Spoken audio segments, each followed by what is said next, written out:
Come on. It says we're live. Hey, there we go. Well, hey, we're rocking and rolling live from Crawfordsville High School, from the only part of Indiana not underwater. We welcome all of our viewers on iHigh and on Facebook to Crawfordsville baseball. It is a bright and sunshiny afternoon here. It is quite windy, pretty chilly, but the best part of it is we're playing baseball. You know, after what we've been experiencing over the last week or so, it's just nice to be playing baseball. Hey, absolutely, and it's not just the rust from the rain you got to worry about. It's because we haven't played it for a while. So, the guys, I'm sure, are excited to get back out there and get after it. So, I want to again welcome everybody, and here's Dave Raynard's getting ready to launch this live for us here as well. So, we'll tune in.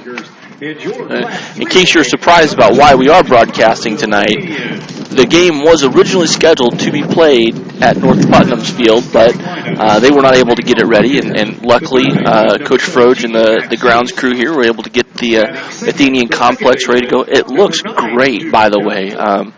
Cannot tell that we've been basically underwater here in Crawfordsville for the last 10 days. Yeah, you want to drive a couple miles north of here. I can show you a softball complex. It doesn't look nearly as good. Yeah, I saw it on my way home tonight, in fact, Jeff. So it's a little scary to think about how much water we've had. The best part about it, though, I'm being very grateful, not making light of any of that, because there are so many thousands more people who have got it so much worse. There are lots of places, and not very far from here, and going south and east of Crawfordsville, and south and east of Indianapolis, and then the whole southern part of the state of Indiana has just had so much more rain. We got away with just the maximum amount to not cause a ton of damage. So we're grateful for that. More importantly, grateful to be able to play tonight. Yep. The shortstop, number 8, Trent. We talked right through North Putnam's introduction. Batting second, the designated hitter, number 12, Carson Scott. He will be hitting for starting catcher, number 11, Owen Bennett. Batting third, the right fielder, number 27, Big Caden Jones. Batting fourth, the third baseman, number 23, Chase Dowell. Batting fifth, the second baseman, number 4, Peyton Hampney. Batting sixth, the center fielder, number 20, Josh Blackburn. Batting seventh, the left fielder, number 29, Luke Mangold. Batting eighth, the first baseman, number 21, Will Kellerman.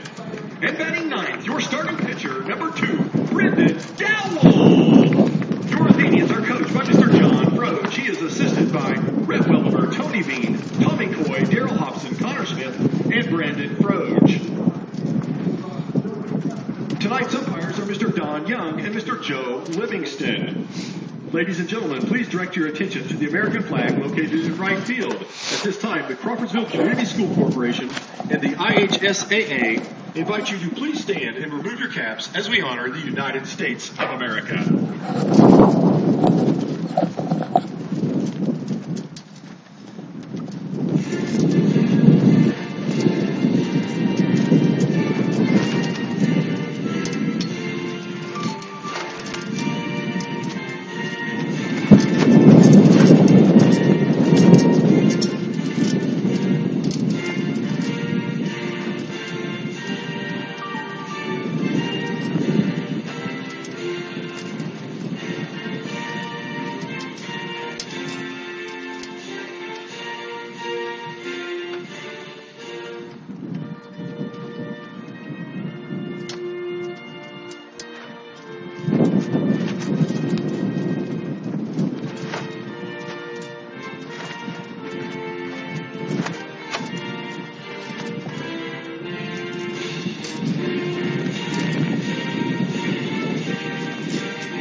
As always, the Crawfordsville band always sounds so good. Ladies and gentlemen, today's game is being broadcast live on YouTube. And they're giving us our little plug. We welcome everybody here to Crawfordsville High School tonight, where it's, like we said, a little chilly, a little windy, but man, the sun is shining. That big glowing ball in the sky, I was a little worried about it about 4 o'clock this afternoon. I wasn't sure what it was. It had been a while since we'd seen it, so definitely glad to have it come out, and definitely really just a few clouds lingering in the sky right now. The wind's taking care of any of them that thought about sticking around. The wind's going to blow a lot of foul balls over to the softball complex tonight. So yeah, no doubt about that. It's a gusty one. It's a gusty one coming from kind of the left field pole towards the left field to the right field foul line. So there's going to be no help getting balls out of play tonight. So I think everybody who's parked in the left field stands or left field parking lot is going to be pretty safe tonight. Yeah.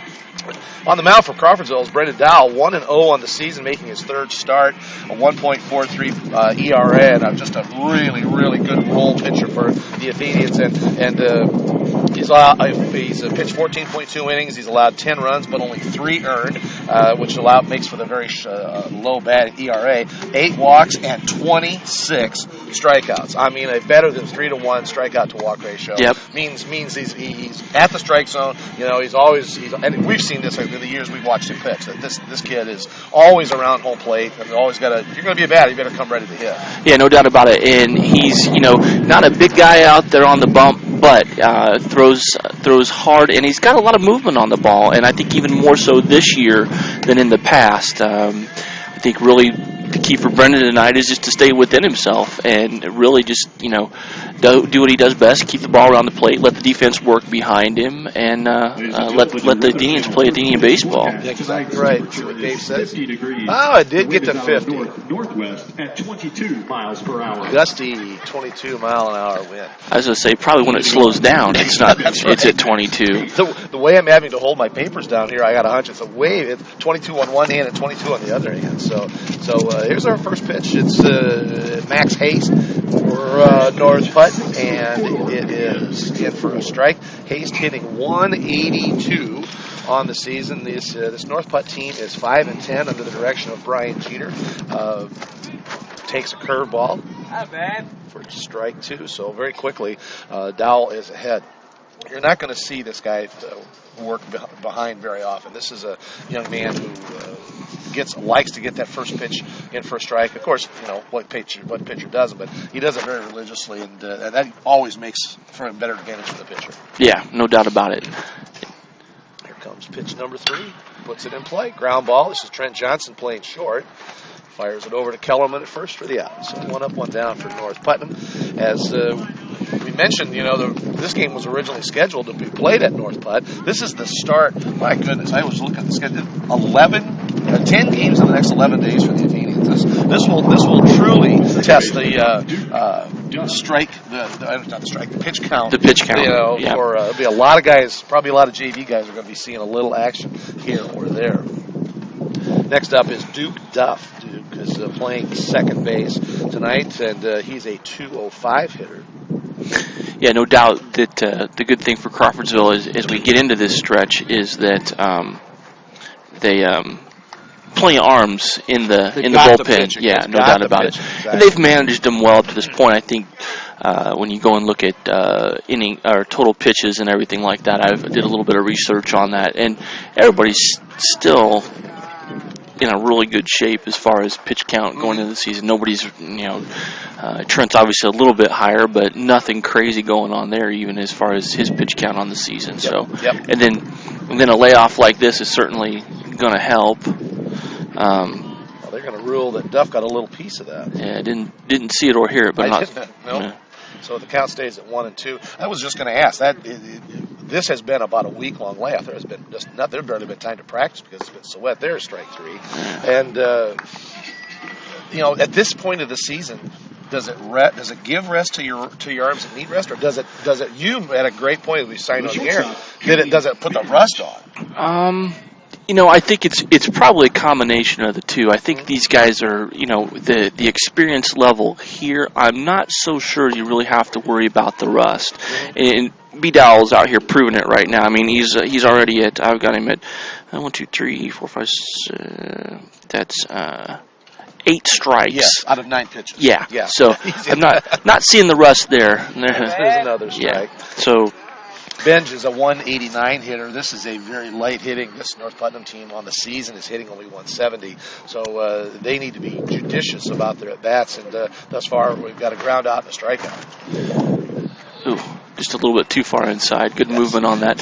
I think the batter sold that as a ball more than anything else. Yeah. He thought it was going to come at his knees, and it just about curved over the plate. Yeah, might have caught a little bit of the back corner there. Yep, 1-2.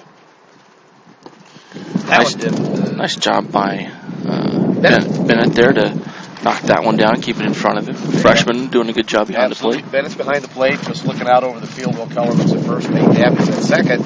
Trent Johnson's at short. Chase Dowell is at third base. We'll get the outfield right after this pitch. Or not. Swing and a miss.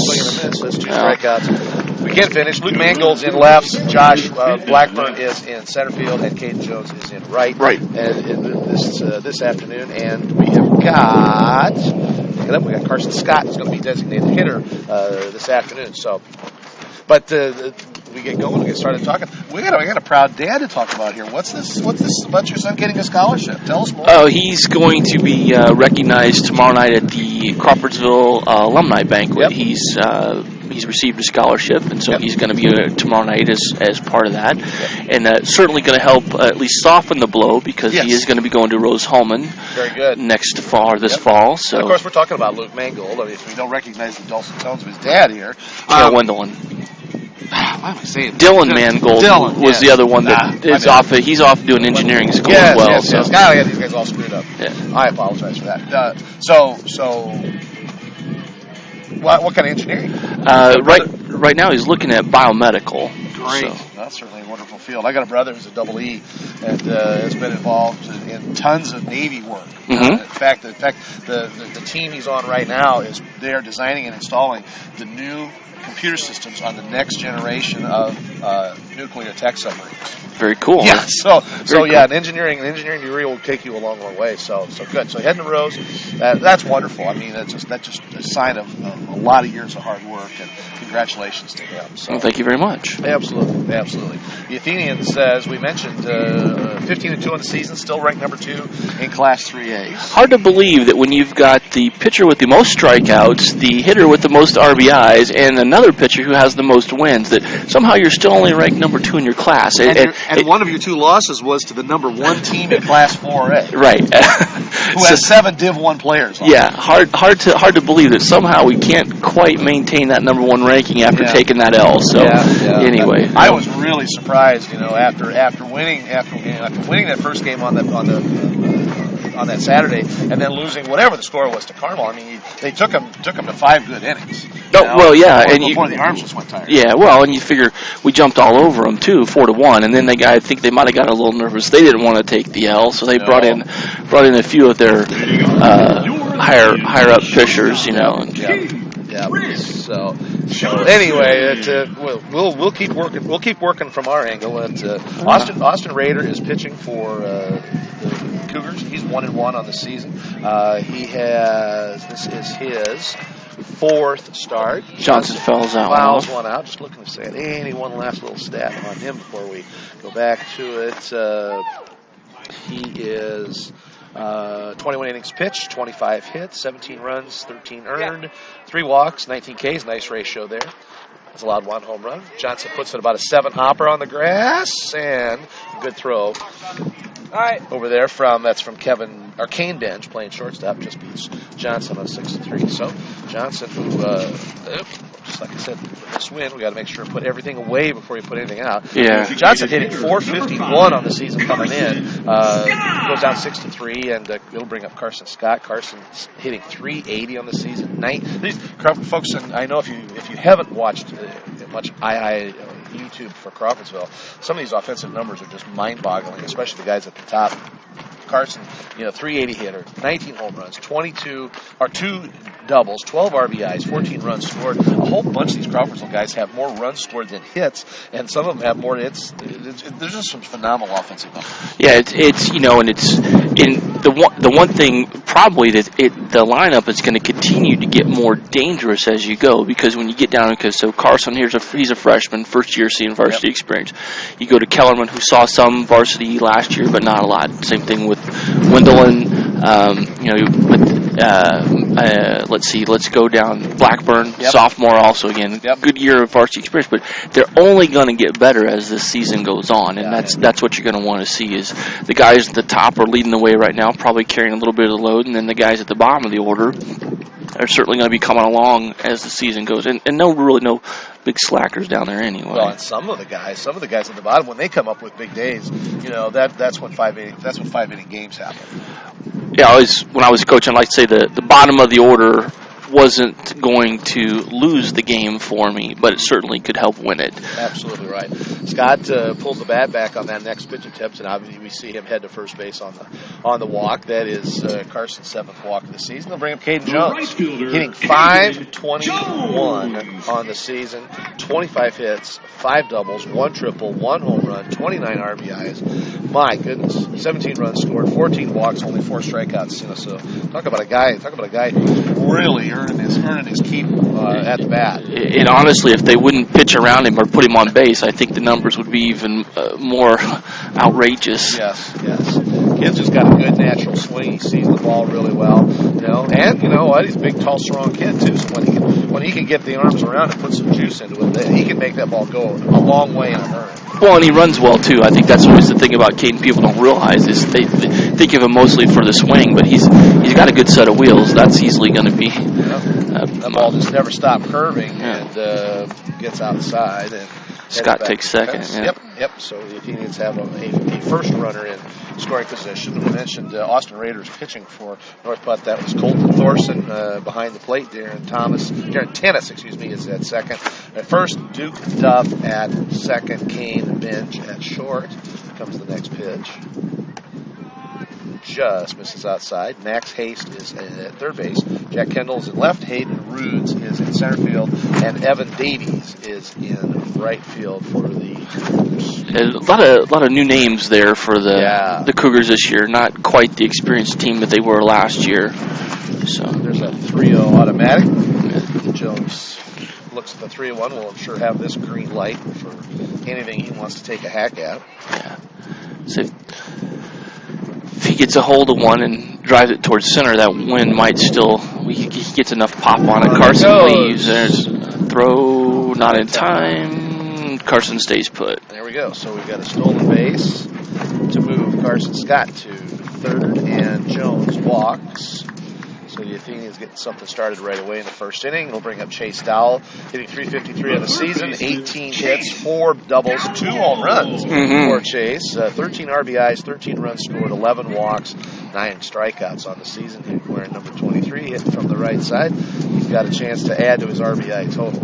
Yeah, not taking a big step backwards if you decide to pitch around Caden and then you face Chase. You're kind of out of you're not quite the frying pan into the fire, but not far from it. And you probably saw at the top of the screen, Caden Jones takes a unchallenged stolen base, so now runners at second and third for Crawfordsville. And here's one headed to right center field. Nobody's going to get to that one. Blow away from both outfielders. Easily. Get 3. Coach is going to hold him up. Yep. So a stand up, 2 RBI, 2 baser. So Chase Dowell with his 5th double of the season. Yeah, you could see the right fielder actually overran the wind-induced hook on the ball there. From our angle, right behind home plate, it started. And he might have had a shot at it on a very windy day, And then he overreacted, and the next thing it was over his head. Yeah. So Dowell's at second, 2 runs in for Crawfordsville. Over his head and behind him. Dowell's going to take 3 and hit and run. That's going to be a quick throw. That's not in time. And then we're going to go home. And the runner's going to score. So the Athenians go aggressive on the base path. Dowell breaks with the pitch, so Abney beats out the infield 1 base hit, and also then picks up the RBI. So Dowell not only was cheated out of his stolen base, but Abney then also picks up his RBI. But that's a big run. That's a big run in that one right after Blackbird's first pitch. Explain why Peyton Abney has there's a ball hit right back in. Could be a double play ball. Oh, now he's off the base. And off it, and safe at both, and so on the move. And he's going to kick it, go ahead and score. Now there's an error, and now I got error. coach is going to hold it. Yeah, holds him there, but Right, so we got the obstruction out there, but because Abney did not break for home, they can't award him home plate. Right. All right, so Blackburn is going to be on the result of an E6, and he eventually gets to second. Oh, they are going to send him home. Boy, that's a pretty tough call. Abney was safe on the E1, so 2 errors on the play. And technically there is 3, but there's no obstruction listed in the rule book. So Coach Jeter comes out. He wants an explanation as well. Well, very rightly so. I think they gave him one. I don't, as a softball umpire, because he didn't break for home. The scenario would be is if he keeps on going, he gets thrown out at the plate, then the judgment call comes. Would he have scored without the obstruction? They can either send him back to third base safely, or they can give him the run. But the fact that he went back to third base, they must have. The base umpire must have just decided that because he broke for made the initial break and then collided with. Actually, the collision was on the home plate side of the bag, so that must have been enough to convince him that. There's no throw. And Jeter doesn't. He's not going to get any help on it, no matter what. Yeah, he obviously was satisfied with the explanation. Right. Not worth the argument. You got it. So Luke Mangold is up, takes a strike. Second pitch misses. Comes inside. Yep. So the Athenians have got 4 on the board already here in the bottom half of the first inning. We have 1 out and 1 on. So it's been productive, and we've seen a couple of crazy things up there. Check swing, call strike anyway. Yeah, so far everybody has reached except leadoff Trent Johnson. Except the 451 hitter. Yeah. My guess is that he'll take another opportunity here. He may still get up this inning. I was going to say. It didn't work the first time. I don't think it's going to work the second time. Raiders going to have to come up with this a little quicker. And honestly, the shortstop now, okay, their bench moves over a little bit now, but really only a half-hearted attempt to try and do anything. Runner That's going goes, and he's out. Got him. All right, caught stealing is Blackburn. It's a good tag by the third baseman there to get that on him, because the throw skipped to him and just took it like a ground ball and was able to. Blackburn couldn't quite get on the backside of the bag. It was a good attempt, but just couldn't quite get around the tag. Turf may be just a little slow after all the rain we've had. 2-2, and Mangold will foul one off. As we said, anything that goes right is going to flow over to the softball complex. So now 2 away. Yes, now 2 down. So now Johnson we may not see him. One more time. The Athenians hitting at the number 7 spot right now. Kellerman on deck, and then Brenda Dow in the hole. Yep.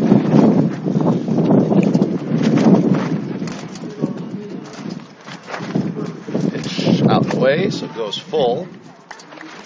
Mangold is looking for his first hit of the season. 0 for 9 on the year. 1 RBI, though, 4 runs scored. He has walked 1 time as well, so... Fouls that one off. Right on it. Yep. Just a little bit under it. 7th pitch of the at-bat coming up.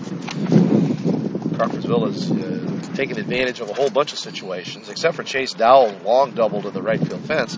Everything else has been in close. 2 walks, couple of steals. Into play. That's a tweener. Quick throw. That's going to be a base hit. Nice job by the first baseman to come off the bag and get that. So. And we are here for Luke Mangold's first hit of the season. So good enough for him. So it takes him off the snide. That'll bring up Kellerman, hitting 186 on the season, 8 hits on the year, 3 RBIs, 8 runs scored, 7 walks on the year. So Kellerman hits from the left side, number 8 in the rotation for Crawfordsville. Mangold will move off at first. It's kind of interesting, kind of between Dowell and Dowell on the bookends. We've seen some movement around in the order. Coach Frode's still trying to find exactly the right combination, being able to. One thing I have seen over the course of the season so far is a little bit of, we've gotten into a funk sometimes where we can't get a timely hit. We'll get guys on, and we can't keep some momentum going with the offense. Yep. And Brendan Dowell hitting 289 in the 9th spot. Well, certainly there's one right back up the middle. That should not be a problem, however, and isn't for Benj, and he'll make the force out. In the bottom of the first, the Athenians get 4 runs on 3 hits, 4 runs. 1 error, and leave 4 1. runs, 3 hits. Dave said 1 error, but there technically were 2. Yeah, I said I would think at least 2. Yeah, there was an E1. There's an E1 on the throw that got. Let's see, that was the. That would have been E6, well, right? The E6 was to first. The right. E1 was because it was a comebacker. Bad throw pulls the guy off a second. That's 1, right? And that makes it safe. And then that got. That's right. Blackburn was safe on the E6. Right. Blackburn put it in play. Abney safe on the E1, so there's 2 errors. And we had Kellerman left. So the Athenians get off to a roaring start here with 4 runs and bat 8 out of 9. Lead 4-2-0.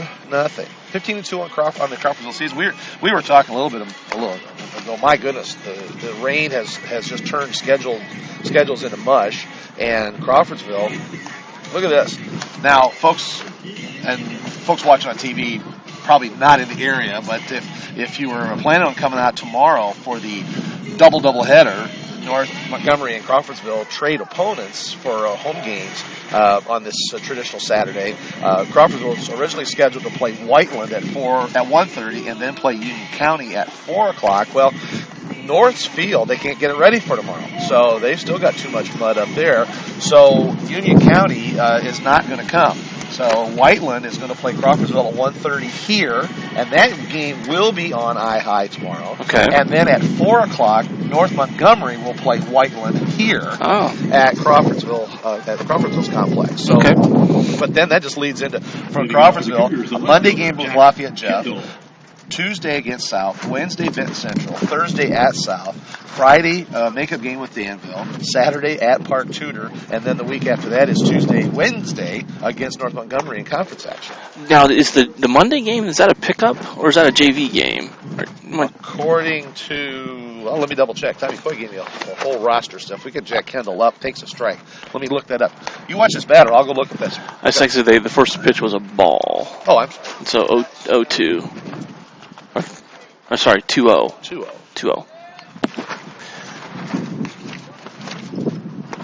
That one's in there. Okay. 1-2.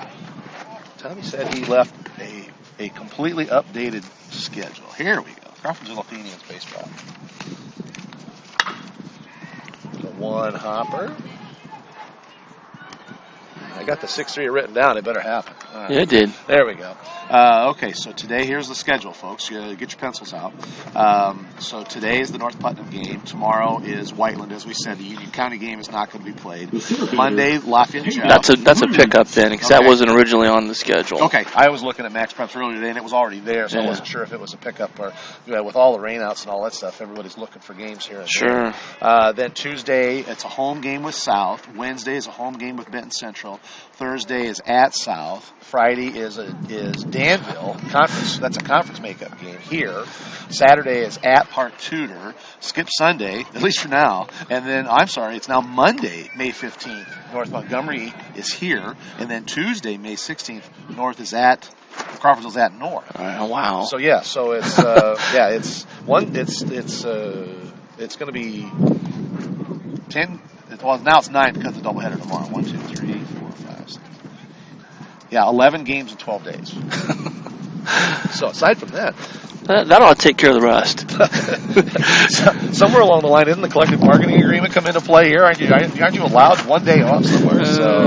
Dowell gets behind on the 3-0 count. Very uncharacteristic here. This is Hayden Rudes hitting for. That one's in there. Okay. A 250 hitter is Rudes.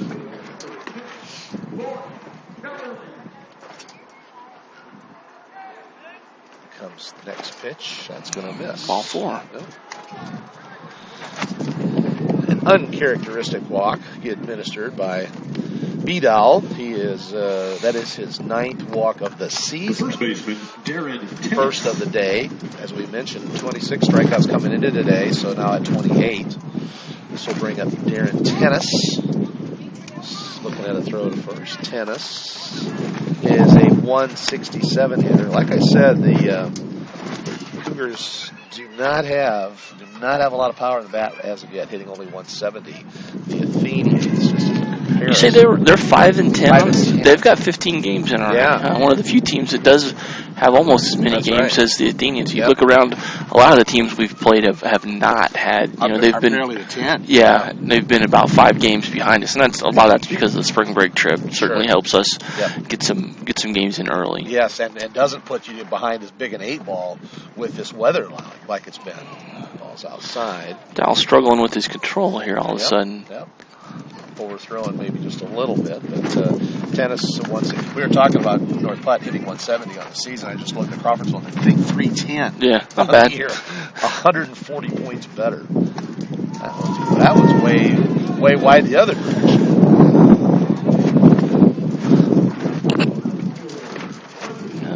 Brennan's swinging his arm around there. I wonder if he's a little tight, and it's been a while, so it didn't look like it in any way, shape, or form in the first inning. No, with 2 strikeouts.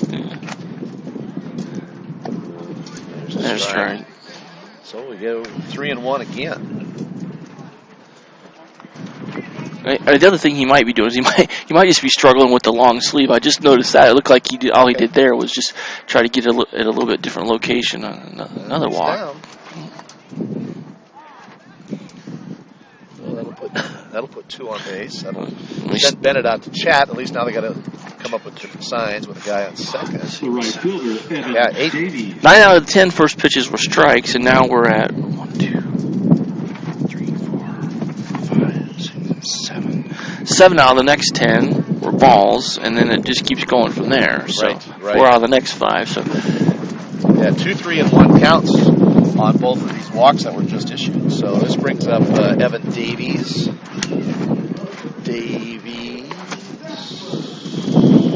Oh, there's a Davis and a Davies. Keep it straight, Jeff. 122 hitter. Coach Weller is going to come out and try to figure out what's going on here. Yeah. See there. Yeah, you see. There's. Yeah, that's just as a casual fan sitting up here. I'm just not. That's just not what you want to see. So. Yeah, do have some action down the bullpen, and that started prior to the inning actually. So.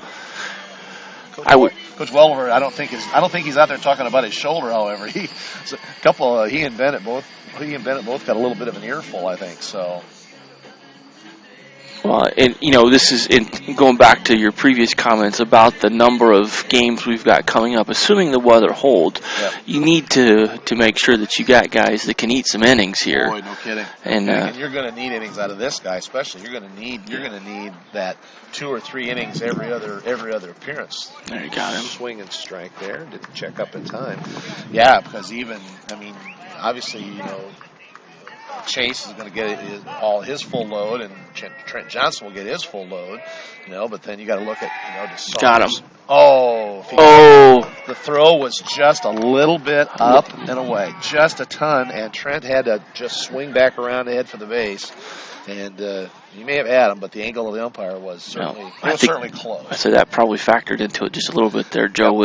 He's just shied over towards third base, as he should be. He's not out of position by any stretch. Right. Oh, yeah, that's where the book says you're supposed to be. Not bad. That gets the corner. Yeah, must have broke late. Yep. Which is not unusual for Brendan's pitch. No. He's got a late, and that thing jumps all over the sky, too, sometimes. 1 and 2. There he drops that down that sidearm that he's picked up over the last season and a half. Yep. Just a completely different look to the batter, and the ball still continues to tail when he does that. So. Yes. Who was that down there? 25? Is it? He's the only guy that doesn't have a helmet or chest protector. Well, I'm looking. Saunders is the guy with the helmet on. Is it? He was down protecting. Is it Warren? Is that 25? Is that Warren, the freshman? Well, Cade Fitzwater. Oh, has he got the cast off? Okay. Oh, well, there you go. I did not realize. No, they're just wow. swing and a miss. Oof. You'd like to have that one. Don't want to see that one on the film again. Boy. So, but we're good for Brendan. Got an out. Get the second out of the inning. Absolutely. So that takes a little heat off. Yeah, see if he can work out of this here. And we'll bring up Colton Thorson. And Thorson on the season, hitting 217. getting a little good feedback here from Michael Smith is running the camera. Apparently Fitzwater was able to get his cast taken off and did play a couple JV games this week. Did I hear that? Yeah, I think it was One. Maybe one. I don't think anybody's played much of anything. Yeah, there's a swing and a miss. Boy, these guys are just not figuring out the off-speed stuff. Just all kinds of movement. Does the wind, does the cold help a breaking ball pitcher as good as Vidal is? As long as he can stay. Swing and a miss. Your Honor, Exhibit A, B, and C. yeah. So here I've got a little different ticker, spark line that I keep for balls and strikes on Brendan, but you kind of see the way this goes here, Jeff, is we've gone really good and really bad, and then now back to really good. Really good, yeah. So nice job to work it out there at the end to wiggle out, issuing 2 walks and then turning around and striking 2 guys out. That's 4 strikeouts now for Dow, Yeah. and already on the ball game. So no runs, no hits, no errors, but 2 runners left for North Putnam, and we sit at a 4-0 score heading into the bottom of the second inning. The Athenians will bring up. Was it 9? Yeah, 9 in the top. So, and Brendan Dowell, who just struck out the last 2 guys that he faced, comes up hitting .289 on the season, brings a real good bat up, 11 hits, has a double, 5 RBIs, 16 runs scored, 11 walks. So, it's like having another leadoff hitter almost. Well, and Brendan has done that for years, and part of that was because he figures out a way to get on base, and then he runs exceptionally well when he does. I don't know if Carson Scott can catch B. Dow in 90 feet or not, but it doesn't matter. They're both extremely quick, and run well. So you're right. It is like having another leadoff down there at the bottom, and I'm sure that's something that Coach Froach took advantage of, having such a full roster that he did. I've heard him say young about this team, but I think you've got probably a lot more experience, and that might be a little just a bit of caginess on his part, not wanting to gloat about the amount of experience that he has. Right, yeah. There are guys that have played a lot of varsity baseball already, and they don't have the 4 behind their year status. Yeah, true. Makes it. It is a young team. There aren't very many seniors on this team.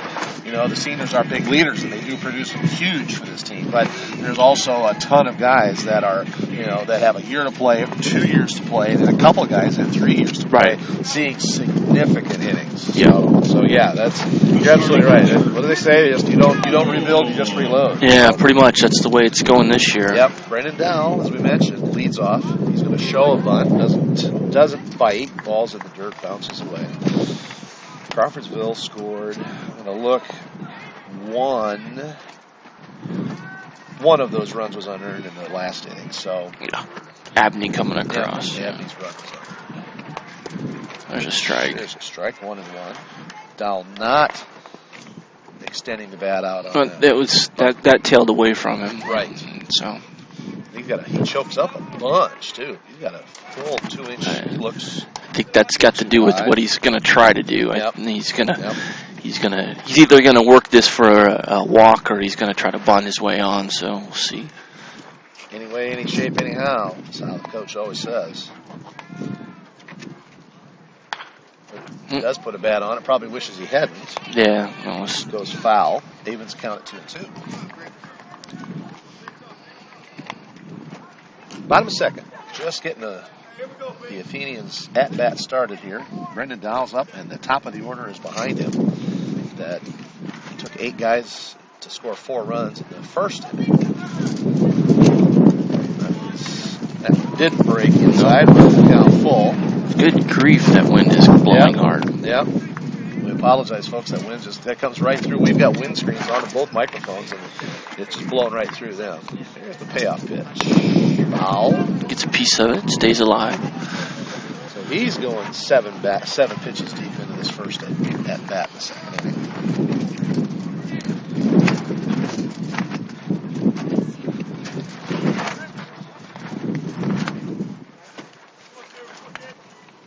So 25 pitch at bat in the first. This one's in the dirt, so exactly right, Coach. You worked in for the walk.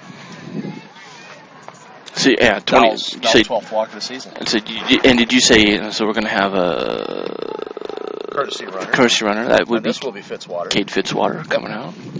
Broke his hand, I think, in the first or second game of the season. Yes. And 25, Cade Fitzwater. glad to have him back in the lineup. It adds another good set of wheels out there on the bases. Oh, my goodness, yes. And on top of everything else, he's got the opportunity to get into some playing innings too. Yeah. You know, whether he gets a few varsity innings in, there'll be a substantial amount of JV innings to get in. Yeah. So. And he's a guy that, from a utility standpoint, you can use him pretty much anywhere in the infield. And if he's another guy, I would think that they'll get his arm back in shape. But he's a guy that could eat a few innings for you as well. Probably. Maybe not in the conference games per se, but looking. Got Benton Central to play. Yeah, they say that's the middle of that stretch next week. Yeah, and I think there'll be an opportunity. Yeah, you'll probably see some guys like Fitzwater and Kellerman, and Saunders going up and eating some innings for during those kind of games. Boy, and Saunders, you want to give him the ball back. My goodness, he pitched so well in his first varsity start against Carmel. Yeah. No doubt about that. Big time situation, and steps in there and does big time things. And I'm not so sure from Cameron's perspective, behind Johnson and Chase Dow, he's probably not the third hardest thrower on the team. And he can't work his way onto the mound. I mean, how many coaches around Indiana wouldn't mind having Cameron Saunders on their varsity staff right now? He'd be starting one of the conference games every week. Yeah, no doubt about that. Johnson takes the first pitch low, second pitch also low. So he's 2-0. Trent grounded out 6-3 his first at bat in the first inning. So his .451 batting average drops a couple of points. And you could probably say that about Brendan Dowell too. There's another kid that how many 90 out of 100 teams in the state, he'd be one of your top two guys, no doubt about it. Right. Probably the bulk of those, he'd be their one. Yes. Oh, there's a lot of teams. If there were general managers, there would be a lot of phone calls. We'll trade you a couple of draft choices and somebody. So Johnson puts it in play. Oh, there's Benj drops the ball. That might be a little weather related there with the cold hands. Yeah, that's got to go 6. There's just no other way around that one. So North Putnam has not been helping themselves. That is their third error of the ball game already, and that puts runners on first and second. That brings up Carson Scott. Scott walked his first trip up and scored. Advanced on a wild pitch, stole a base. Batting left-handed. Yep. Here. He's going to show a bunt, push it down the third base line. Third baseman was staying home on that one, but the pitcher didn't even really. He fell trying to come off the mound there. So. If that ball stays fair, it's a base hit. Absolutely, it is. There's no way anybody gets that ball on time. Deep enough that the catcher's going to have to go a long way, or I'm sorry, the pitcher's going to have to go a long way to get it. Somebody's got to go run about 45 feet to go find that thing. So Raider comes off the pitching surface to reset everything. And then kind of feel for him because I'm not sure thinking about this any longer is going to change the outcome. Yeah. It's outside. Scott's showing bunt again, so Coach Froge obviously looking at situations here rather than giving your 380 hitter the green light, to drive one someplace. Sure. There'll be games when you're going to need this guy to bunt. So I think this puts this one up into. And he's done a good job at it all year. Yeah. He didn't win any points on that one. No. You can bunt it foul, but don't bunt it 18 feet in the air foul. Yeah. So 1-2. So we'll see if Coach Froge leaves the bunt sign on, or with a 1-2 count if Scott gets the swing away sign. Yeah. He bunts there it is. Oh, and look at this. Turry. Ball comes out. That's an error. Here comes a throw home. Not in time. That was a throwing error there. So as I learned I learned something in some official scoring, that's the sacrifice stays on so that he doesn't get the at-bat counted against him. So Scott reaches, though, on the E2. So the sacrifice stands. He stays at first. And Johnson scurries over to third base. Yeah, and everybody thought that the play was off, and actually Johnson had wandered off the bag, and they actually tried to pick him off over there at third. Yep. So, Caden Jones next up. I don't see him bunting. No, I don't think he's ever gotten a bunt sign in his 4 years here at Crawfordsville. So, anyway, just interesting that Caden clearly a little bit shocked with that call. Takes a healthy cut at that one. Falls behind 0-2. I think it's a little frustrating for the guys that are disciplined at the plate and know the zone as well as Caden does when he didn't agree with that first call. Right. So a little frustrating when he's. Runner It's goes. one of those things you don't. So if you're going to have a big zone, have a big zone from the start of the game. Don't be changing it in the middle of the game. So toughest thing. Do it the same all the way through. We can adjust, but not when you change it.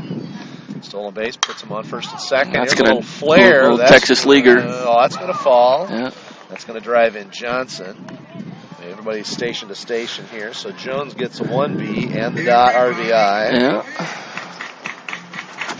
Scott moves over to third.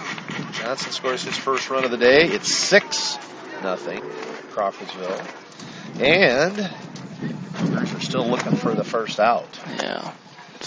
The wheels are rapidly falling off the buggy. Yeah, I think if you still got rubber on the rims at this point, you're lucky. Chase Dowell up. He drove one to the right center field fence his first time up. And swinging all the way around on that one. So. Yeah, I think he was looking for that same spot in right center field.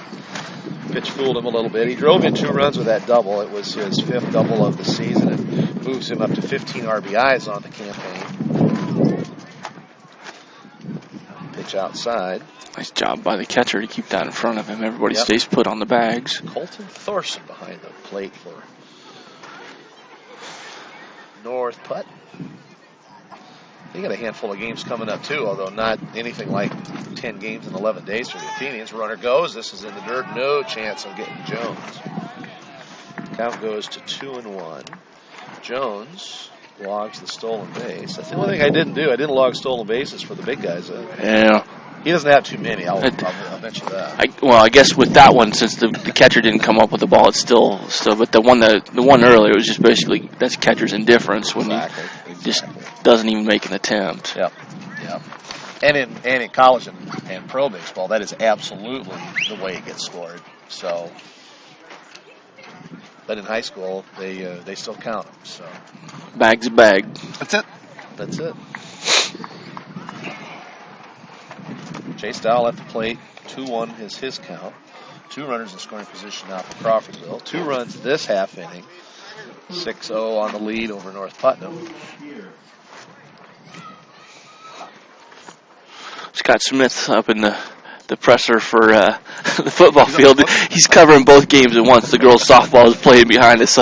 He's positioned himself so he's got a vantage point of both fields. So good. It must be a little warmer up there. He doesn't have his coat on. No wind, and I bet the sun's baking that pretty good. I wonder, does he get double pay for covering 2 games at once? Well, I sure hope he does. Oh, pitch in the dirt. Everybody's staying home on this point. It would give Abney a chance to get an extra RBI there. Yeah. Ball gets away, but let's see.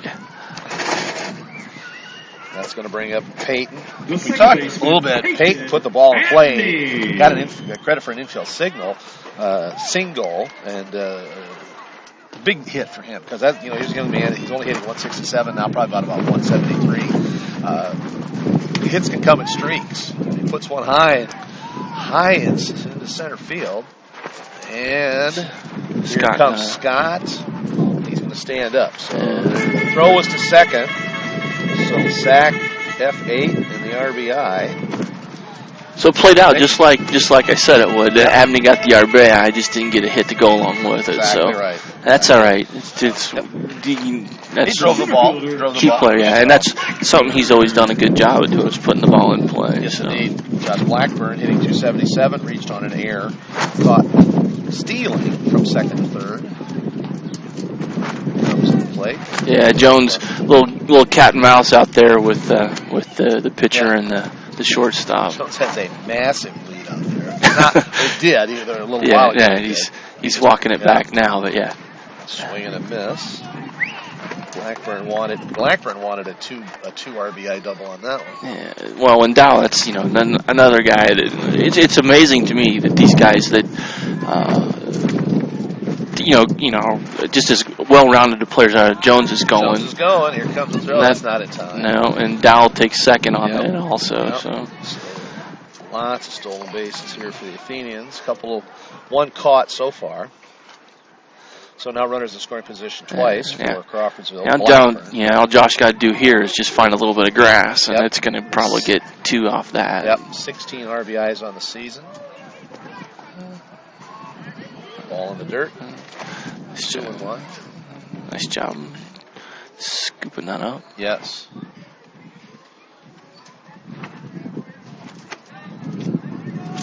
Did he swing at that? The scoreboard's got it 1 and 2. No way. They got it. Ball outside. That should make it 3 balls, 1 strike. Yeah, it should be 3-1. We lost our statistician. I guess Michael's definitely he's earning double pay because he's running the camera and the computer. Yes. Duggars, I'm sure, is Mr. Social Butterfly. That's going to drop. Well, no. Wow, fair ball. Yep. So good job by the umpire being in position to see that he did touch that in fair territory. Yep.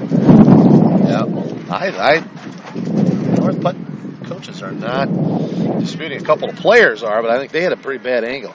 And I don't know if I can score that in there. Can you? That was a long run. That's a hit. Yeah, I think that's a hit. That's a one. That was a second baseman. I mean, he basically touched it right at the foul line. Yeah, right. That's a hit. And that gives Blackburn an RBI.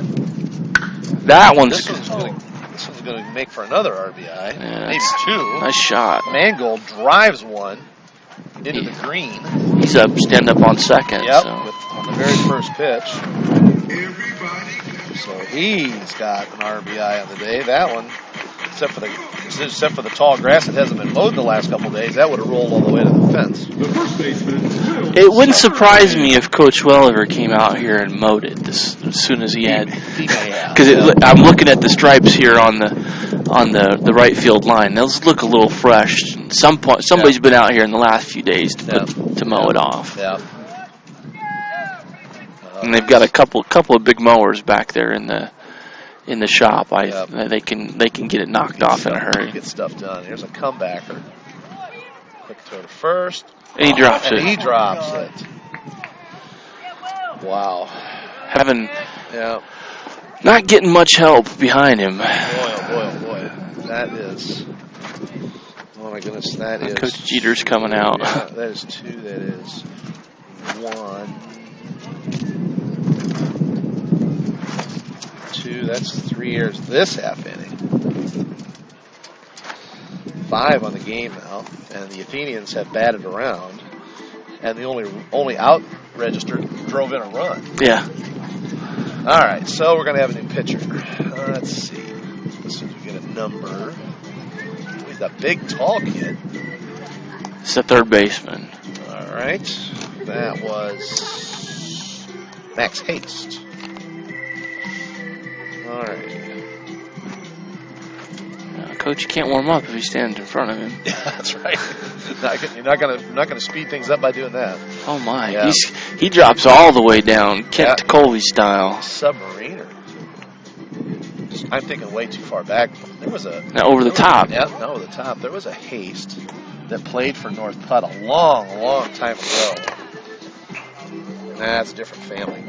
I helped coach the Legion team a long time ago too, and we recruiting guys out of North Putt. Sure. For 1 or 2 of those years, and it seemed like we had a Haste. They've been around long enough. That could have been this kid's dad, for all I know. So. Well, could have been a cousin or something like that. Absolutely.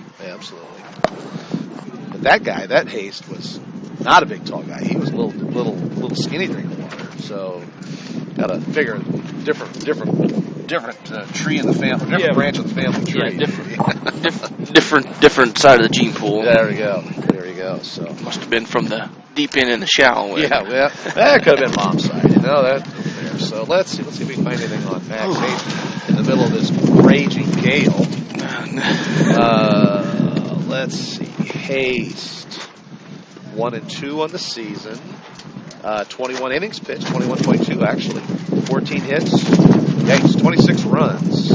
Got a pretty hard to find an ERA here. How many walks has he issued, I wonder? Hayes has issued 22. Oof. 22 walks and 32 Ks. Huh. Trail's trying to find where his... Oh, ERA is the very first thing. 5.49 ERA. So... But Coach Jeter's got to get somebody in to try and stop the bleeding here. Crawfordsville has scoring runs ad nauseum. Yeah. 5 in this inning, 9 in the ball game. Bottom of the second, 1 out. The Athenians have batted all the way around. Well, they've added 8 guys the first inning. Now they've batted 9 this inning. Yeah, it's on pace for a would be a blowout even in a football game. Yeah, exactly. Number 21, Dylan Arnold. This is one of those where right field. This is when I'm umpiring these kind of games, they say, "How is that guy out?" I said, "Because it's 14-0." Number 16, Evan Davies is down in left field. So Hayes is going to dig a little trench out there for himself. Oh my! That is hard packed. Well, look how hard he's working. He's not getting any traction out there at all.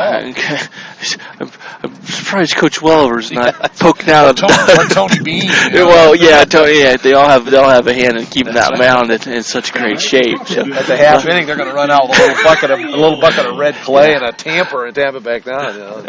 Bring the power tamper back out. So, all right, Brandon Dahl started this whole mess at the bottom of the second inning. He's up again. The Athenians have the bases loaded. Yeah, Brendan drew the walk, if I remember correctly. Drew the walk, reached on got to second on an error and scored the first run of this half inning. Ball 1. Ooh, now we got a wider strike zone. Oh my word! Well, that first pitch was a ball. Oh, a strike also, so it's 0-2. Yeah. Okay. Wow. Well, bring the bat up to use it, I guess. Called strike 3. That one I think was a strike. That one probably was. Yep. And that sidearm motion, takes a little while to get used to that. I don't think even Coach Oliver brings the cross arm in batting practice very often. No. Trent Johnson's probably seen a whole bunch of these kind of guys thrown, though, and he reached on a fielder's choice, scored earlier this inning. Drives that one. Drives on the first pitch. Doesn't get goes to the second. So second for base. The force out. Yes. Mangold dodged the tag there. Dodged the tag, and a 5-4 gives us the third out. We're gonna Crawfordsville gets 5 runs. see wholesale changes here on the defense as well. We've got Riddle coming in behind the plate, Pierman going over to first. See Caden's trotting back out, Dowell's trotting back out. See Abney is back out at second. Okay. So we got changes at 2 in the battery there, and then Pierman is now playing over at first. Chase Dow comes back out, and there goes Blackburn, and Mangold's headed back out to left. So two changes on defense. First base, Kellerman's going to sit, it looks like, and Bennett's going to take a break. Yeah. Mangold or Riddle's going to catch. Okay. Pierman at first, as mentioned, and we got. Did you say Riddle's catching? Is that 19? Yeah, Riddle's catching. Got it. Well, as we said, lots and lots of ball games coming up for the Athenians. They got a single game tomorrow at 1:30. That game, again, a reminder for everybody if you're watching on iHigh this afternoon, that game will be on 1:30 start. There will not be a 4 o'clock game for Crawfordsville tomorrow afternoon. So that one's all we got. There's a home game on Monday against Jeff, Tuesday game against South, Wednesday game against Bend Central. Those are all at home. Thursday is at South. Friday, I've almost got these memorized. Friday is Danville home. Saturday is at Park Tudor, and then the week after that is Monday, Tuesday, the big county finale with North Montgomery. Yep. Got Austin Rader, starting pitcher. Nope, I'm sorry, that's not. This is 21. That's Dylan Arnold. Strike 2. Okay. So Dowell, even with the long layoff there, I wish I would have checked the clock. If I'd have known, I would have to see how long it was. Yeah. Because wow, takes a ball. It's automatic ball there. Yeah. That was a strike. He's probably going to do that was a strike when I was standing in the box. That's right. He said, "How about the helping me out a little bit low?" So 2-2. Vidal had 35 pitches coming into this inning, so. Oh, good grief. Oh, my. Yeah, he's a little frustrated with that one. So, all the way back up to full. Coaches be frustrated about that one, so. Yeah, there we go. He doesn't get it again. No, you can't watch that many good pitches go by and leave the bat on your shoulder. I think that probably frustrates the umpire at that point. It's like if you're just going to I give you all these chances. Yeah, you're just going to stand here. I'm going to take the bat out of your hand. Yeah, that is Dowell's 5th strikeout, and he has now finally faced the rotation here in the third inning. Works inside, nice job. Yep. He's just nibbling there on the inside. That's right. Case grounded out. Yep, first time up. So big target.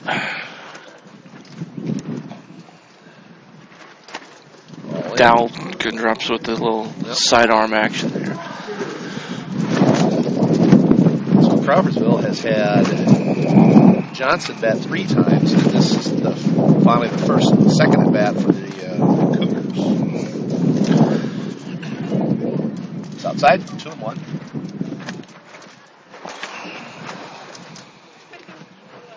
Dowell works. Swing and a miss. 5 Ks. Well, that takes Brandon over the 30s. He now has 31 Ks on the season. Yeah. Pretty impressive considering not that many innings. And Haste is doing everything he can to disrupt Dowell's rhythm here. I think that's part of what Brennan's trying to get in a groove, and Haste keeps stepping out and trying to break his rhythm. Don't let him. Saws him off there a little bit. Right off the fist, throw over. 4-3. Nice job. 2 outs. Duff. Next up. Number 9. Yes, indeed. Struck out swinging his first time up in the first inning. The second baseman, Duke Duff. Duke Duff. Yes, indeed. Was hitting 205, probably just under 200 now. It's 0 for 1. A little bit high. Yep. Overthrew it just a little bit. Dowell looking for his second win of the season, 1-0. So outside. The new first baseman for Crawfordsville is number 44, Ethan Pearman. Thanks, Dave. We knew that. He's good. See if he'll give Riddle a little bit of love on the next pitch. I think he mentioned Riddle. Did he mention Riddle already? There's such a. Kellerman and Pearman are, so much alike in size. Yeah, it's easy to confuse them. Only about a 90-pound difference. And the whole right-hand, left-hand thing, too. So, yeah.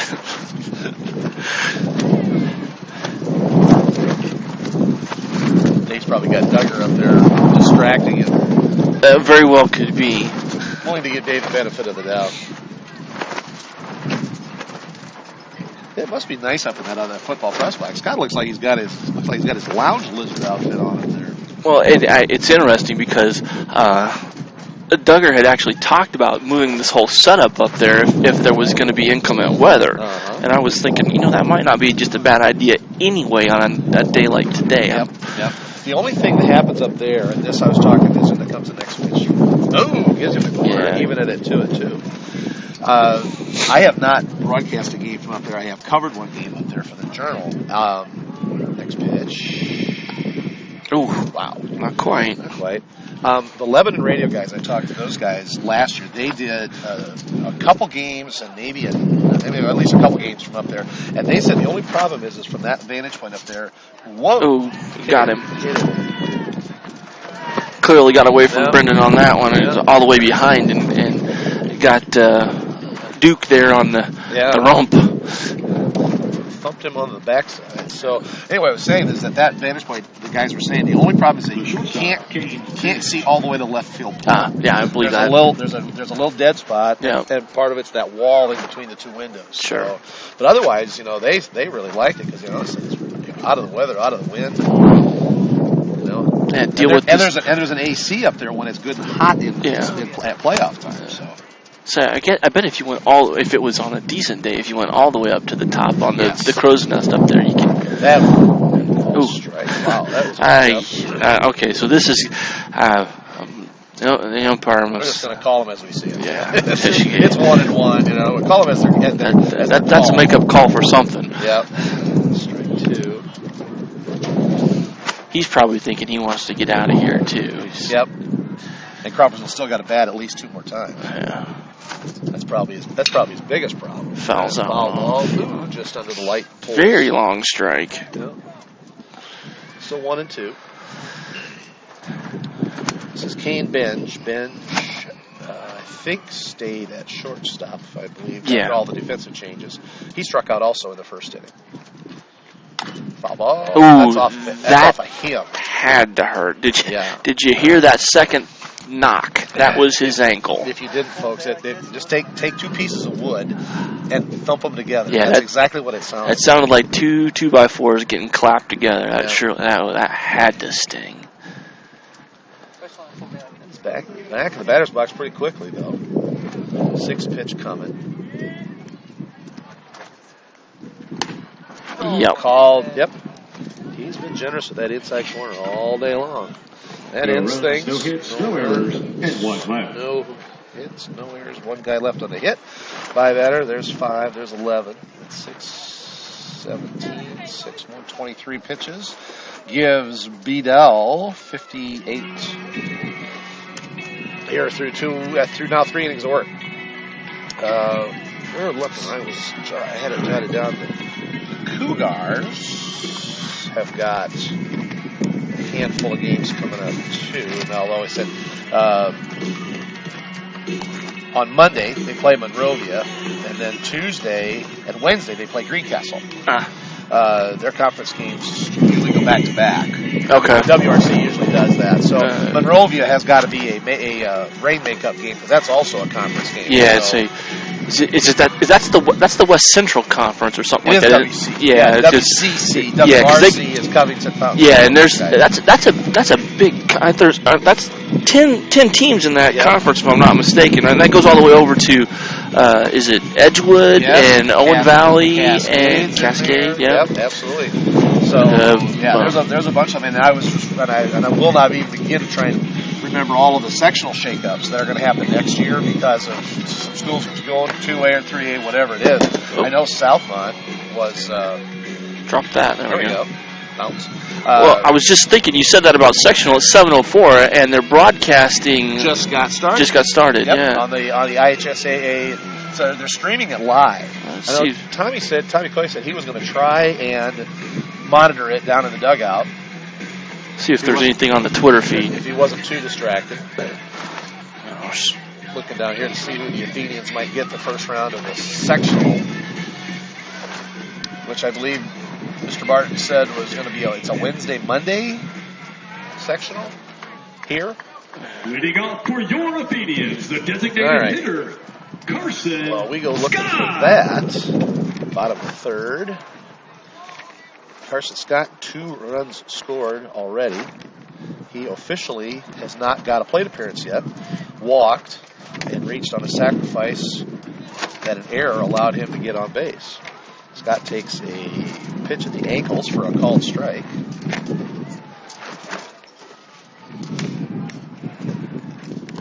Second pitch is in the dirt.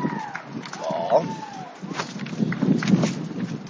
So Scott also has a sacrifice, or has an RBI in addition to his a couple stolen bases. This one is bunted down the line. And the throw makes it good. So that's haste with the pickup. Covers the ball well. Throws down to first for the out. We'll bring up Caden Jones for Crawfordsville. He has also reached base twice and scored twice. Walked in the first and scored, and singled, got an RBI in the second inning and scored. Just misses, ball one. Umpire was raising his right hand. I thought he was going to call a strike, and he must have been just repositioning his glove. They got some talking heads on there. We got enough of that around here. Oh my gosh, yes. So we'll save that for another day. Puts that one right back into play. Haste runs it over towards first base in the toss out. So 2 1-3s to as the sidewinder Max Haste has. Haste lays waste to Crawfordsville's batters after they get 9 runs in 2 at bats. Now they got to work on it. Chase Dowell also reached base twice, scored 2 runs. Double in the first, drove in 2. He walked and scored in the second. Takes a called strike. Dowell now 2 RBIs. He's at 15 on the season. His 2 runs scored gave him 15 runs scored on the season. Looks at another strike. Yep. And in the 18th game of the season, when you've got 15 RBIs and 15 runs scored, you're doing all right. Having a good season. You're definitely. That's why you're hitting That's why you're hitting in the 3s. No, in the 4. 4. He's hitting 4. They've moved Scott up there into the top 4 with the decent set of wheels that he is. So I'm almost a little surprised that he doesn't actually lead off as well as he runs and let Trent do what he does behind him. But that's obviously there's a method to what Coach Froge is doing there. Yeah, and they're only 15-2 and ranked second in the state. Yeah. So he's doing something all right. Well, 2 state championships and how many bazillion wins. So I'm not questioning. It's one of those. It's always just as well as Carson runs and the way that he can bunt for hits. I know, and that's one of Coach Froge's one of the staples of Athenian baseball is he's going to beat you with fundamentals. You're going to have to play defense against him. Yep. And you're going to have to make outs. You have to make outs at more than routine places. Absolutely. Guys are going to be running. You got to know what to do in the hit and run situation. You got to know what to do and aggressively taking an extra base on an overthrow someplace. Keeping it. You got to stay alive in the action. So that's the way it works. And who knows? Trent Johnson has earned an opportunity to be the leadoff hitter and has been for a couple of years. Yep. So, that maybe sometimes tradition is just tradition. Yeah, it's one of those things. If it ain't broke, don't fix it. So right. Don't disagree with that. So, there. So Brendan Dowell comes back out to pitch the 4th inning. He has struck out 6, 2 in each half inning, thrown 58 pitches. So if the pitch count if the pitch count is being watched, from a standpoint of how quickly he can pitch again, this could be his last inning. Oh, well, if he goes over, it's 61 is the next break point. If I'm not mistaken. Then 80. 61 was if it was 61, he wouldn't be out there. So, but I was thinking it's probably going to be 80, which was then 2 days rest. Yeah. So that would put him back available to throw maybe in a closer role on Monday. Right. And since there's only 1 game tomorrow and not 2, that also stretches out a whole lot of other situations. There's one right back up the middle. Abney quickly with it. Throw. Oh, he called that before he got there. Not saying he was necessarily out, but it was a really quick call. Infield hit for Jack Kendall. That is the first Cougars hit of the day.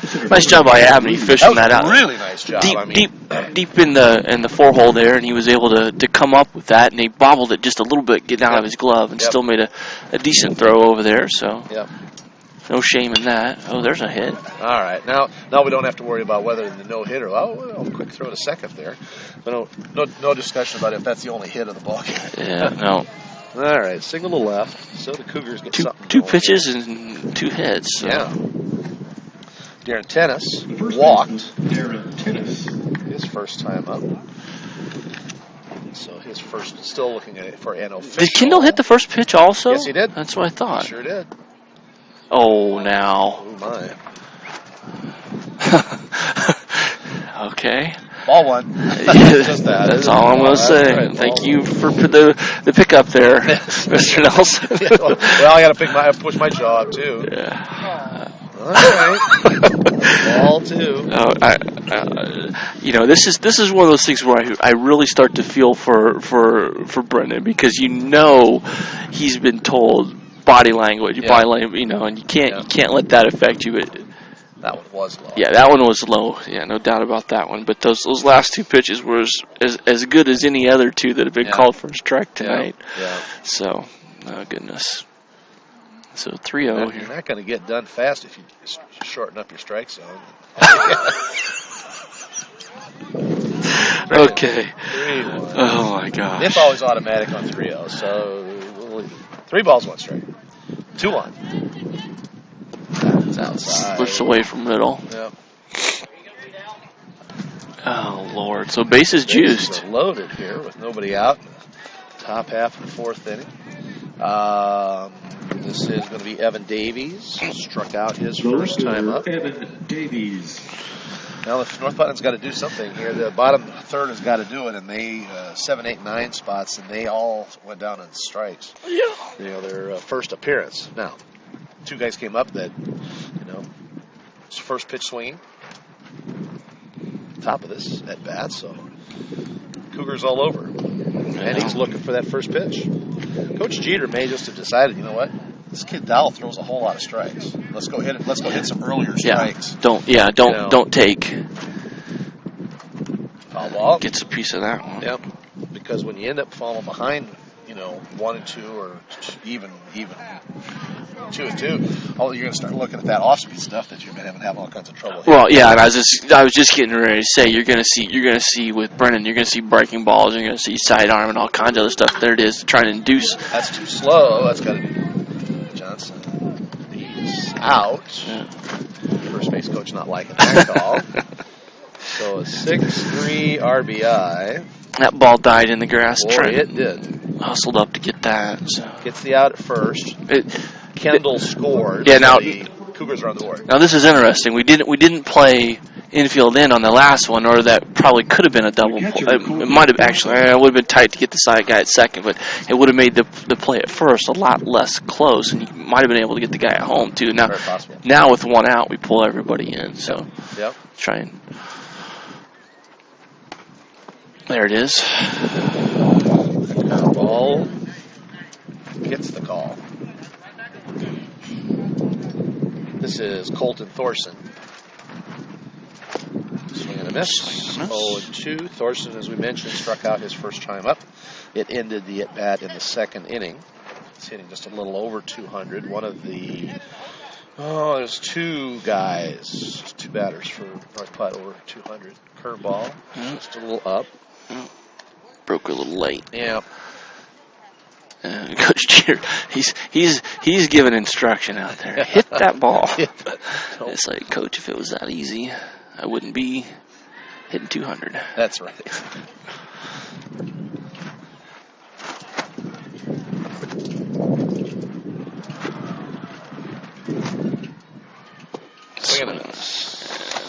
It always used to get me when coaching the younger guys, and the coaches would implore from the dugout, throw strikes. Like, well, don't you think they're trying to throw strikes? Yeah. So no doubt. We got a pinch hitter here. Hitter for North Putnam is number 5, Drew Davis. Okay. So we got another Davis. Yep. There are 2 Davises and a Davies, just so you know. Okay. Pinch hit in the 4th.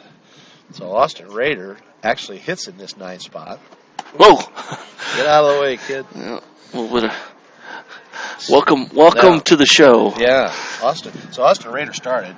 They never got to him to hit before he got chased off the mound, so he didn't ever even bat it. Oh my goodness. Then Dylan Arnold came in and he hit and struck out in the 3rd, and now Davis, and he takes a strike.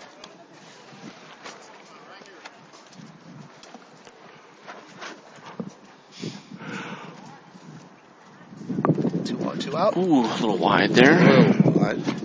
Try to overthrow that one just a little bit.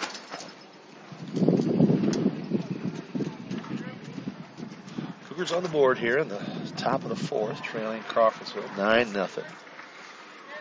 thank everybody for joining us today. It was way too late. Yeah. 2-2.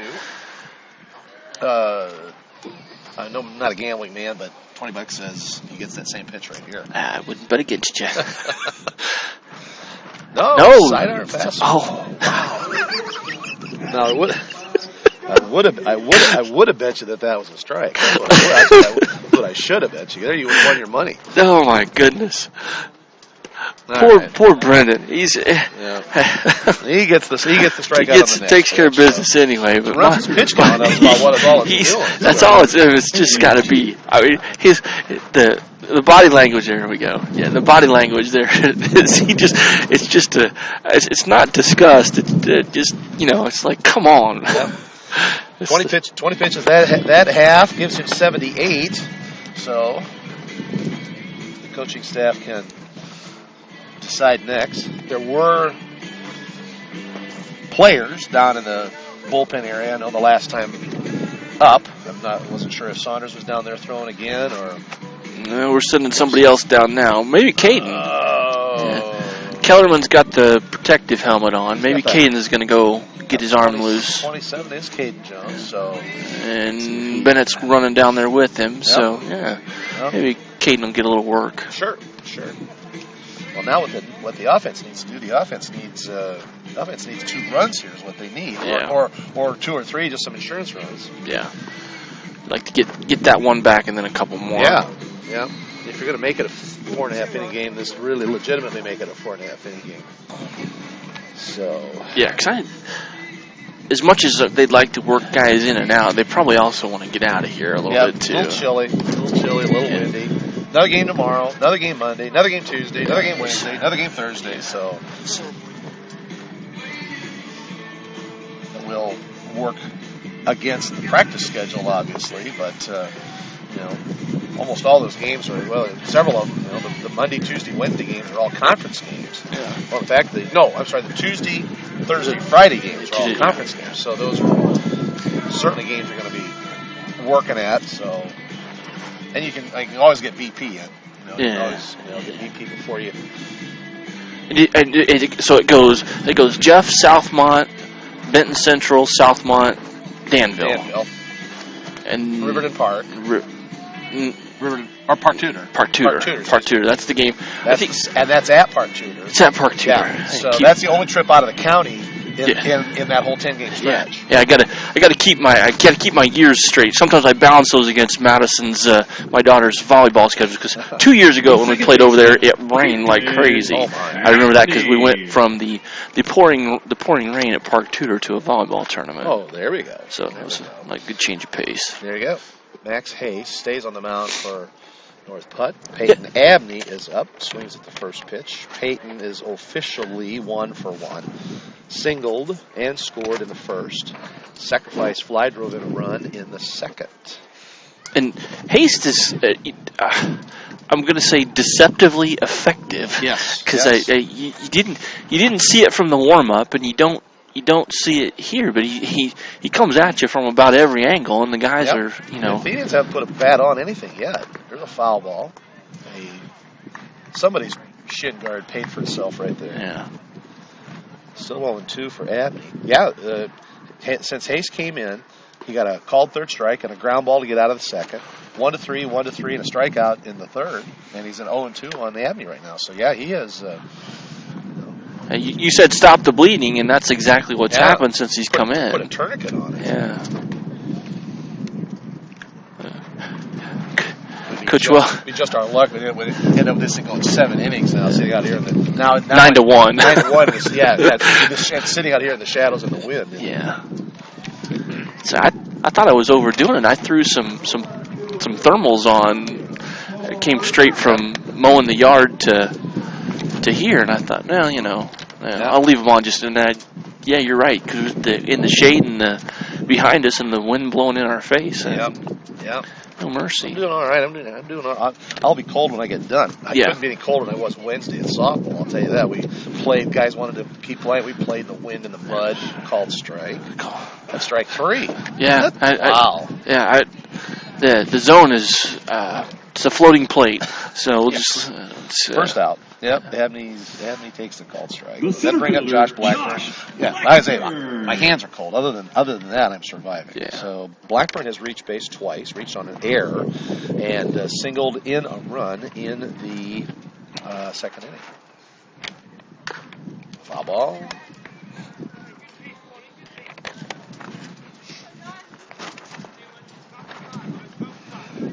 Blackburn up. Mangold next. Pierman will be behind him.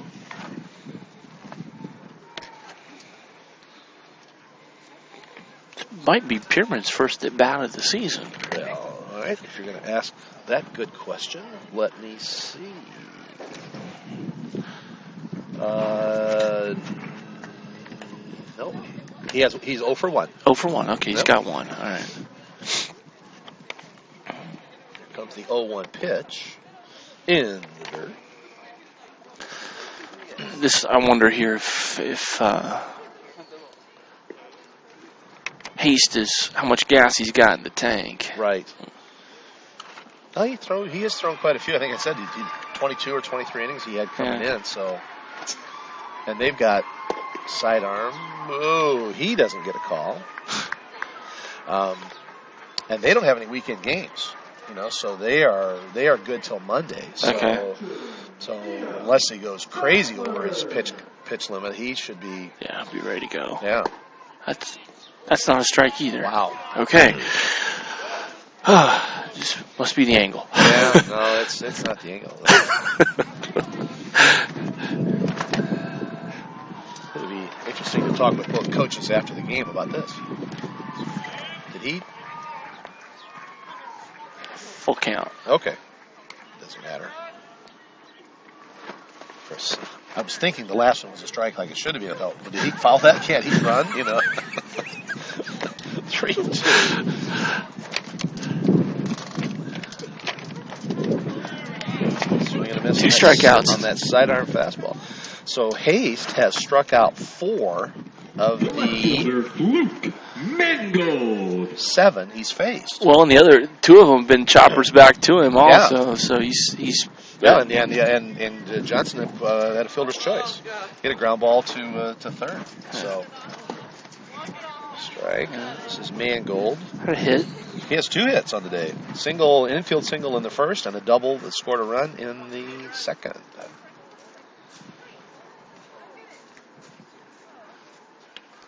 Bunt attempt, yep. Strike 2.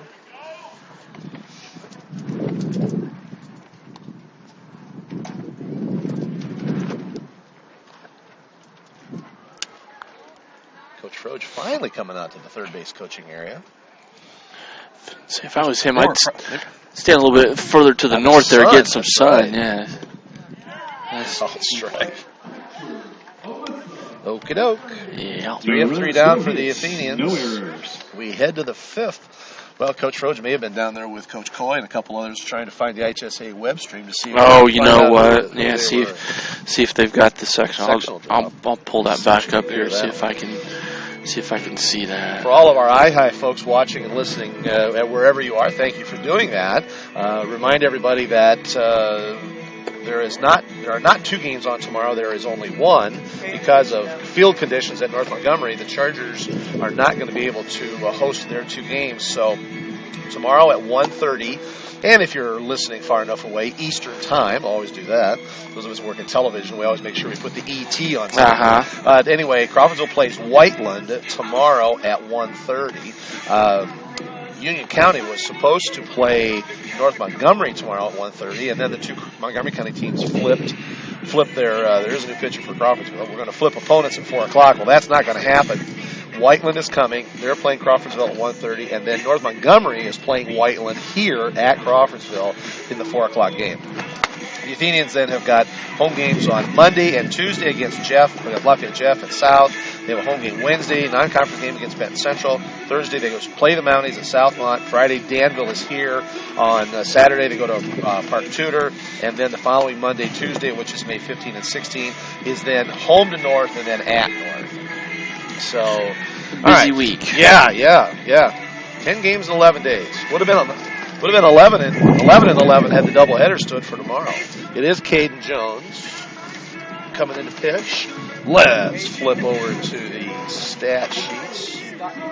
Look, those are fielding stats, pitching Ladies and stats. gentlemen, can I have your attention? The new pitcher Caden from Crawfordsville Jones has is pitched number 9 27, innings. Caden Jones. This is his 4th appearance. Now in right It's his field, 2nd relief appearance. number 25, He is Caden 1-0. Fitzwater. 7 hits, 5 runs. And Fitzwater out there somewhere too. Did I hear that? Yeah, I heard that. I saw 27 going to pitch. Leading on the Cougars. I know. Oh, he's in right field. Okay. So 7 hits allowed by Jones, 5 runs, 2 earned, 3 walks, 7 Ks. Has hit a couple guys. His ERA is 1.56. First up for North Putt is the top of the order, and this is 17, Max Hayes, who is now the pitcher for North Putnam. 0 for 2, 2 ground outs, takes a strike, swings at the next one. So Caden quickly jumps on Yep. his first batter there. Let's see what he can do with the floating strike zone here. Brendan Dowell in line to pick up his 2nd win after 4 solid innings of play. Allowed 1 run on 2 hits. The Athenians error-free behind him. He did walk 3, struck out 8. Struck out 2 every half inning. Foul ball ahead from the softball field. A couple guys left on base. So Jones coming in to churn out an inning. If the Crawfordsville bats can make something happen, it'll be 1 inning of relief appearance. 0-2 pitch. Did he go? Yes. Tag out and an out. Boy, Hayes was not happy with that check swing call. No sense crying about it now. Oh, you know what? You just have to join the list, son. Yeah, it's been interesting All to say the kinds- least. And all kinds of interesting calls. So, The second baseman, Duke Duff. and this now brings up your favorite player, Duke Duff. At least I got that sense from the comment. Yeah, well, I think you just like his name. I like the Duke I like Duff. the Well, Duke it actually reminds me. I'm trying to think of what the movie was with Gene Hackman and I think it's Unforgiven, Okay. where Gene Hackman is the marshal, and yes, and he gets the guy in jail and is writing the novel, and he calls him Duck of Death. And he says the writer says, no, that's Duke of Death. Whoa! And Pierman comes up with just a look at this moment. Olay. Snap him off. So like a Venus flytrap out there. Oh, if he doesn't catch a ration of grief in the dugout, I don't know what will ever happen. That was heading, Good reflexes. I was heading past him in a hurry, and he just stuck his glove up there, and there it went. So, all right, Kane Benj takes a called strike. Caden hasn't thrown a ball. Good point. If You're exactly right. 4, 5, 6, 7 strikes. Now 8. Oh, this one's going to have to hurry. Oh, good move over there. 1, 2, 3. Yes, indeed. Nice job for Caden coming in and. Too bad he can't pick up a save situation. So, but yeah, 4, 6, 8 pitches. And we head to the bottom of the 5th. The Athenians can end this with 2, but they first have got to figure out Max Hayes. They have done nothing against Hayes since he came in relief of Raider in the 2nd inning. Oh, so we picked up. I'm looking actually who's in our sectional. Sorry, Yes. I haven't found the bracket yet, but I see Crawfordsville, Frankfort, Lebanon, North Montgomery, Tri-West, and Western Boone. So that's it's an all Sagamore conference. Tri-West is the adder because they haven't been in our sectional previously. Okay. Yeah, and it's a 1-year ad because things change next year with Southmont coming in. Right, and Western Boone going to drop down to 2A. 2A. Yeah. And also, if I remember reading right, I think we lost Tri-West. We might have lost Tri-West and Danville That one's. in that 3A sectional next year. Southmont comes in and we pick up somebody else. Well, I see here Farther Danville's away. actually hosting their own this year. Oh, okay. Danville's doing. No. Maybe it was. Let me go back to football. 3A. Anyway, that could be. They're Yeah. So mmany different things. Well, I'm looking over at Chitards because they feed into the regional hero. So that's Right. Rebuff, Heron, Chitard, Emmanuel, and New Pal. Okay. And then Beech Grove, Danville, Greencastle, and Indian Creek, Indianapolis Northwest, and Indianapolis, Washington. Okay. And then down to Northview, which is Brown County, Edgewood, Northview, Owen Valley, Sullivan, and West Vigo. Got it. So I think that's the 4 that feed into the Crawfordsville Regional. Right. Ethan Pierman at the plate. His second official at bat this season. Takes a ball, then takes a strike. Let's see here. Where's the brackets? Surely they're not going to make you watch the pairing show to see that. Which is out of the way. I can't believe. Well, it's just a matter of how many guys they got working at IHSA headquarters, because if somebody's producing the webcast, there's probably not anybody to hop on the computers and post the brackets. I suppose that could be. Though anymore, it seems like the way that you can scan the digital or type it up or whatever it would end up being anyway. It doesn't matter if they've entered it. That's what I hear you. Barely over the wind, I guess. Good grief.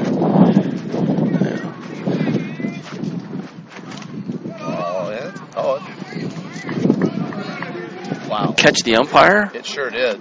Got him on the arm, so I don't know if it got Pierman, but it sure got. They're looking. Coach Jeter wants to know if it's a foul tip. I don't think it got Pierman's bat at all. No. It got the catcher's glove, and then got might have the been what he umpire. heard. Yeah. Yeah. The umpire sure came up with a bum arm. Yeah, he's.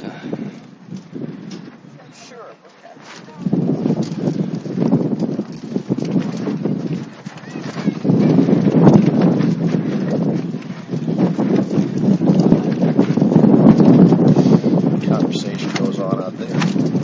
Oh yeah, it says here's a little disclaimer. Complete pairings will be available at iscja.org following the web stream. So they are going to make you wait. Right. All else fails, read the instructions. Somebody needs to play the Jeopardy song here, Coach. Oh, come on.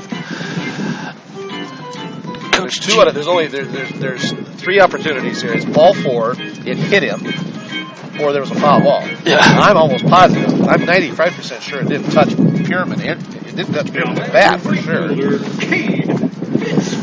So I'm going to go with the base on balls until I talk with Tommy and see what goes on down there. All right, Cade Fitzwater is now hitting in the 9th spot.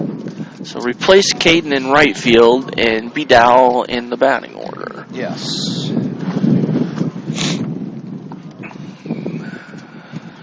And then with all my stats from the hitting stuff, that just turns my score chart into a mess.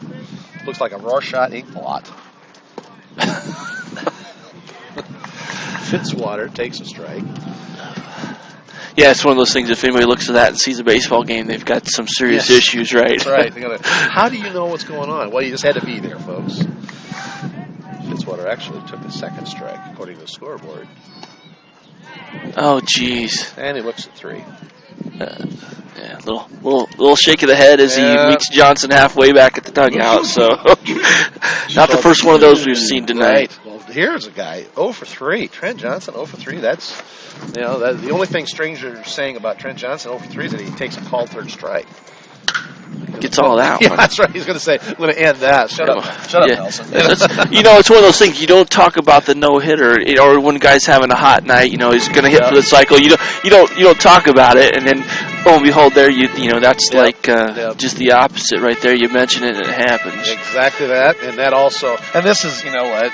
If these guys aren't cold, I'm cold. Yeah. Let's get 2 runs and end these things. So, good point. Yeah, good point. Yeah, I love everybody as much as anybody else does, but I'm not going to get any nicer sitting here in the cold of the wind. Timeout. Carson Scott has been effective, walked, scored in the first, reached base on a sacrifice/error, and scored in the second. Grounded out to Haste. Pierman in the third. Pyramid's not going anywhere. Guys, I don't think you need to worry about throwing. There must not be a courtesy runner left. Or not courtesy runner, pinch runner. Ball's low. Oh, he's probably just giving Pyramid a chance to be out there on the bag. Sure. He's earned it. Absolutely. Senior. Yeah. Good heavens, yes. He's still officially 0 for 1. At least he's got on base. Pyramid gets away from the base. Still working it. Scott. Outside. Nope.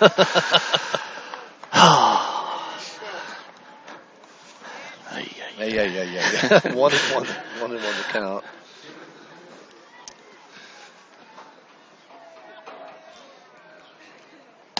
Swings over the top of that one.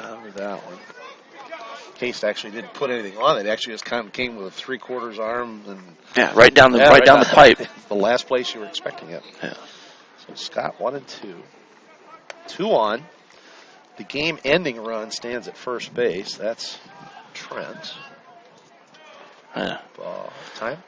Nice job by the catcher to come up with that. Yeah, no kidding. That evens the count. What do we get time? Time for the umpire. Okay. Yeah, he patted himself there. Okay. I didn't catch what it was for, but it didn't get back to him. So got it.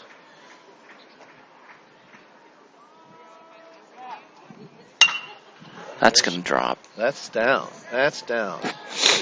Pyramid station. No, Pyramid's on the bobbled move. the ball. Yeah, there's a bobble. They're bringing it home. Throw. Doesn't come up with the ball. If he handles it, he's out. But all right, so we're gonna go. I might disagree with you on the call because I think Pyramid was actually even with him when the ball got there. I think he came in head first. I think he might have got a hand on the bag by the time. Well, then that takes what that does. Then I was just because that takes away the air. Right. Because if you say safe, unless you want to go an E7 out there. I would give it the E7. I would because I think Pyramid's he stops at third because that ball's not past the guy. Coach did have him holding up there in second. Yeah, and then he drobbled it. Yeah, I think they're going to walk Caden. Yeah, that's intentional. Well, the game-ending run is standing at third base. The third baseman, Chase. Game-ending is at third. Chase Dowell is up. Dowell has a double, a walk, and a strikeout. Coach Jeter is bringing everybody up to the edges of the infield. They got to get the out at home. There's no other way around it unless you turn a double play. So we've got an update. We've got an update. Compliments of Mr. Steve Riddle. I guess he must be watching the show. So his daughter Sierra was kind enough to come up and give me the update. So we drew. Oh wow! Misplayed. And on an error. Yep. Okay. I'll do it. Okay, so real quick. So here's what we get. We drew Western Boone. Okay. North drew Lebanon. And Frankfurt drew Tri-West. If I got that right. Okay. So got it. And that Dowell puts it in play. You saw the error, and that allowed Trent Johnson to score the final run of the ballgame. So the Athenians finish with an 11-1 win. We'll quickly look at there's 2 runs, 2 hits, another 2 errors from North Putnam. I don't know if I want to talk to Coach Jeter after this or not. Yeah. He may not be very happy about a lot of things. So the Athenians with 11 runs, 3, 6, 8 hits. There were 2, 5, 7 North Putnam errors. The Cougars finished with a run on 2 hits. There were no Crawfordsville errors. The winning pitcher is Brendan Dowell, who picks up his second win of the year to go 2-0. Threw a lot of strikes. Struggled there a little bit in the middle, but struck out 8. Struck out 8 it, four. He went 4 innings. He allowed the 1 run. It was earned. Walked a couple guys in the second. Got out of that mess. Hit a guy in the third. No issues there. Allowed the run on 2 singles and a walk in the fourth inning. So he walked 3 and struck out 8. Caden Jones came in and pitched a really nice top of the 5th inning. Yep, nothing but sailboat fuel there. All strikes. Exactly right. Yeah, 8 pitches for Jones and nothing but strikes. So that's right. A quick reminder that the Athenians are back on tomorrow, 1:30, one game only against Whiteland, and of course 4 games on Monday, Tuesday, Wednesday, Thursday, Friday. Take your pick. There you go. So folks, thanks much for listening. We're all going to go find a coach to talk to, or go get somewhere warm. So thanks much for trying to help. Appreciate it. So off we go, folks. Again, with a presentation of Crawfordsville High School athletics. Stay tuned. Stay up to date on everything going on iHigh and on YouTube. And congratulations to your son again. Thank you very much. Stay dry out there, everybody. Yes. Hey, anybody's around. Anybody wants to drive up to Crawfordsville, you can come down tomorrow to Elson softball and help me clean mud off the fences. So bring your bucket. That's exactly right, and your rake. Right. Good night, everybody. All right. Take care.